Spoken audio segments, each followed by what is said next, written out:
7th. Welcome in Artificial Intelligence class.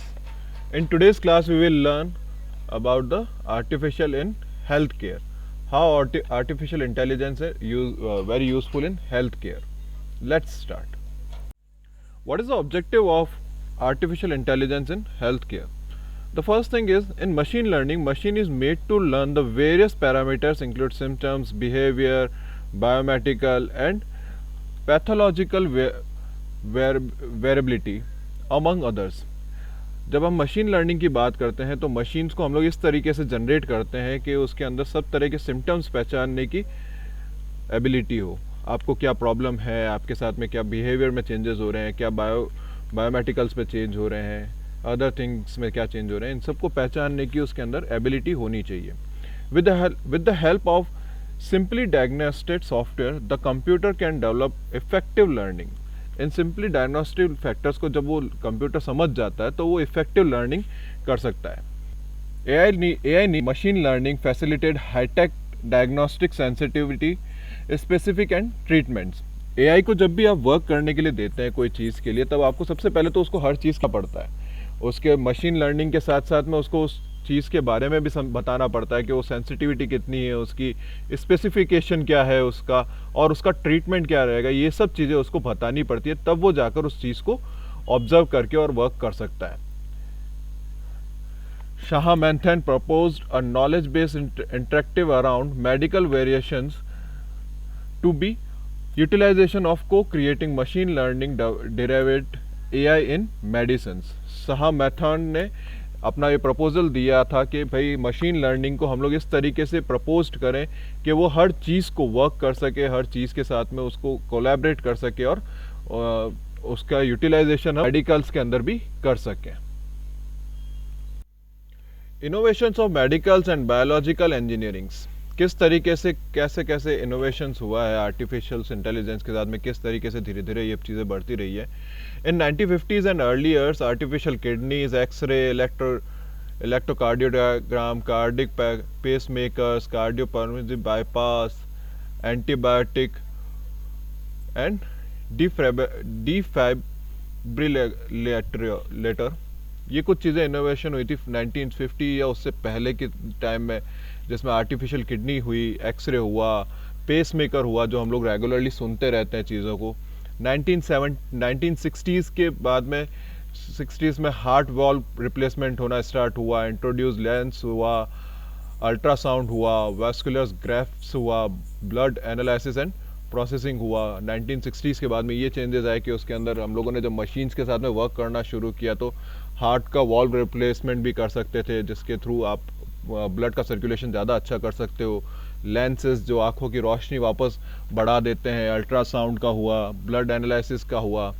1970s के time में computerise assistant tomography हुआ, artificial hip and knee replacement होना start हुआ, balloon characters हुआ, endoscopy हुआ, बायोलॉजिकल प्लांट फूड इंजीनियरिंग हुआ। 1980s के टाइम में मैग्नेटिक रिसोर्सेज इमेजिंग हुआ, लेंस सर्जरी हुई, वैस्कुलर ग्राफ्ट्स हुआ, एंड प्रेजेंट टाइम के अंदर जियोनोमेटिकल sequencing and micro arrays, positron emission tomography, image guided surgery, ये सब चीज़ें इन्वॉल्व हुई है। जैसे जैसे कंप्यूटर्स के साथ में या मशीन के साथ में जिस तरीके से हम लोगों ने वर्क करना स्टार्ट किया, जैसे जैसे हमने मशीन्स के साथ में डेवलप करना स्टार्ट किया, मशीन को चीज़ें बतानी शुरू की या मशीन के साथ में उन चीज़ों को यूज़ करना शुरू किया, तो इतने सारे चेंजेस 90s 50s से लगाकर अभी तक के टाइम में हम कर चुके हैं और हम लोग इसी में और आगे भी चल रहे हैं।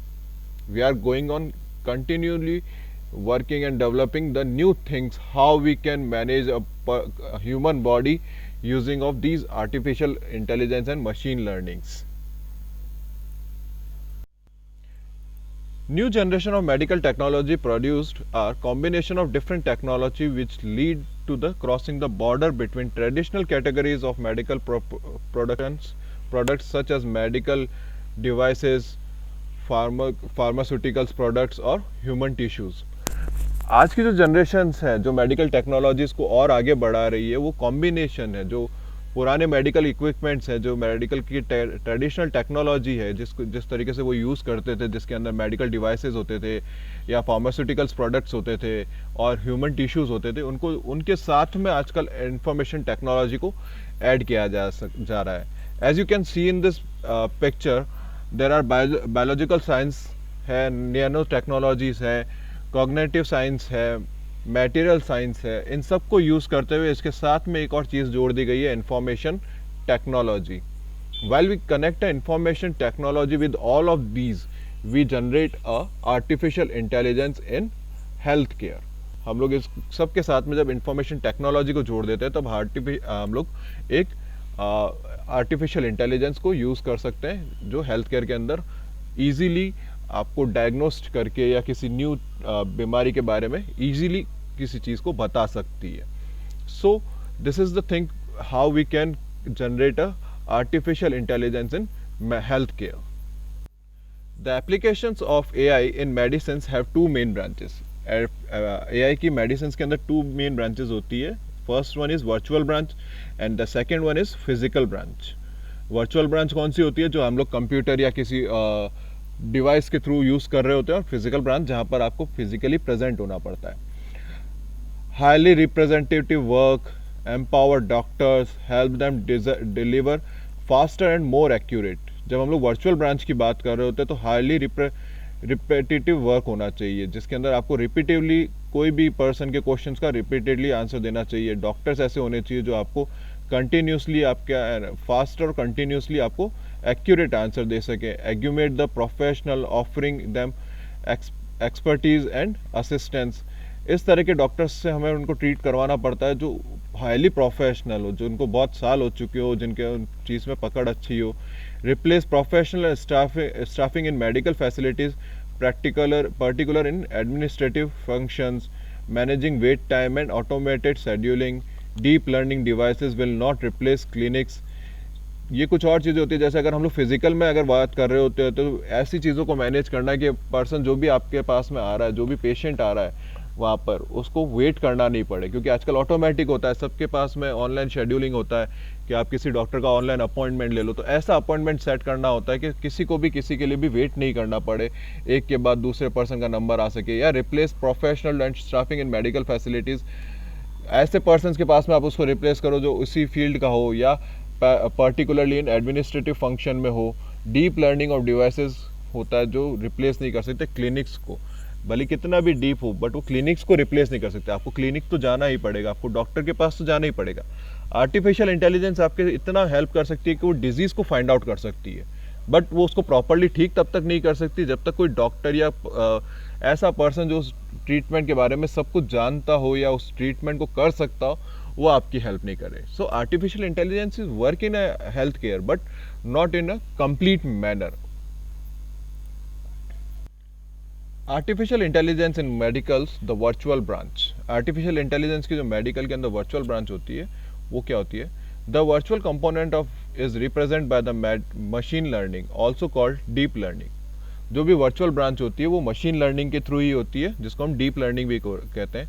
Mathematical algorithm that improve learning through experience. Mathematical algorithms होती है उसके अंदर जिसके थ्रू आप इसको एक्सपीरियंस को और बढ़ा सकते हैं. 3 types of machine learning algorithms: unsupportivity, ability to find patterns. ऐसी चीज़ को, पैटर्न को पहचानना जो उस चीज़ के अनसपोर्टिव हो. जैसे अगर आपका ब्लड टेस्ट करवा रहे हैं तो आपके ब्लड के अंदर ऐसी क्या प्रॉब्लम आ रही है जो उस पर्टिकुलर डिजीज़ के साथ में सपोर्ट नहीं कर रही है. जो वो प्रॉब्लम वो फाइंड कर रहा है वो उस पर्टिकुलर डिजीज़ के लिए ही है, उस चीज़ को पहचानना. सपोर्टिविटी, classification and prediction algorithm based on the previous example. इससे पहला वाला को चेक करने के बाद में वो उस चीज़ को चेक करता है कि सपोर्टिव किस किस के साथ में जो आपकी प्रॉब्लम आ रही है, अब वो सपोर्टिव किस किस के साथ में आ रही है.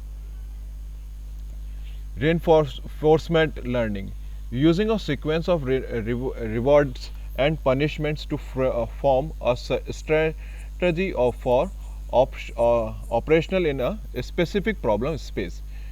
यहाँ पर पनिशमेंट का मतलब ये नहीं है कि आप किसी को कोई मार पीट कर रहा है या कुछ और कर रहा है, नहीं. आपको उस डिजीज़ को लेकर क्या क्या प्रॉब्लम्स आ रही है, या आपके साथ में क्या अच्छी चीज़ हो रही है और क्या बुरी चीज़ हो रही है उस डिजीज़ को लेकर। पेट दर्द हो रहा है, पेट दर्द के बारे में क्या प्रॉब्लम आ रही है, सर दर्द हो रहा है, क्यों हो रहा है सर दर्द। तो ये छोटी छोटी चीज़ों को डायग्नोस्ट करता है, उन चीज़ों को देखता है, मशीन्स उन चीज़ों को पढ़ती है कि अच्छा इसके ब्रेन में ये प्रॉब्लम है। या जब हम लोग आजकल तो ऑलमोस्ट हर घर के अंदर बीपी चेकिंग और शुगर चेकिंग की मशीन्स होती है, तो वो जब शुगर चेकिंग आप मशीन से करते हैं या आप बीपी की चेक करते हैं, तो वो आपके बीपी चेक कर रहे होते तो वो आपकी पल्स की रेट को चेक करता है कि पल्स किस तरीके से वर्क कर रही है। जो उसको नॉर्मल सेगमेंट्स दे रखे हैं वो उस सेगमेंट्स में वर्क कर रही है या नहीं कर रही है, उससे कम कर रही है, उससे ज़्यादा कर रही है। या अगर हम शुगर चेक कर रहे होते हैं, ब्लड लेते हैं, एक ब्लड का क्लॉट हम एक चिप के ऊपर पेस्ट करते हैं, और जब वो पेस्ट होता है तो वो उस ब्लड को ऑब्जर्व करता है और चेक करता है कि इस ब्लड के पर्टिकुलर पार्टिकल्स में क्या क्या प्रॉब्लम आ रही है या उस ब्लड के सैंपल में क्या प्रॉब्लम्स है। तो ये सब चीज़ों को हम लोग मशीन्स के थ्रू वर्क करते हैं। सो this is it for today's class. We have some more points in medical care, health care. We will learn in a next class. Thank you.